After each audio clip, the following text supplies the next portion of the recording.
Saara Wacklin oli oululaisen virkamiesperheen tytär, syntynyt 1790. Ja sinänsä Saara edusti Oulun kaupungissa, noin 4000 asukkaan kaupungissa säätyläisväestöä, kun hänen isänsä oli kaupungin viskaali, mutta Saaran isä kuoli, kun Saara oli 3-vuotias ja vanhemmat veljet oli meriuraa havittelemassa, ja joten Saara joutui jo siinä noin 15-vuotiaana elättämään itsensä ja äitinsä käytännössä. Ja tuohon aikaan Saara sai sitten kipinän siitä, että myös tytöt ja naiset tarvitsevat koulutusta.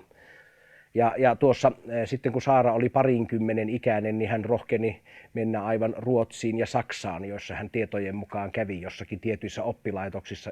Uskaltautui sitten vuonna 1819 avaamaan ensimmäisen tasokkaan tyttökoulun täällä Oulussa. Mutta huono tuuri, nimittäin 3 vuotta sen jälkeen Oulu paloi ja Saaralla paloi koulu, ja sitten Saara lähti täältä Turkuun ja avasi Turussa Pohjoistullin tykönä hienon pensionaatin, eli tämmöisen miksi tällaista sisäoppilaitoksen, mutta sitten paloi Turku.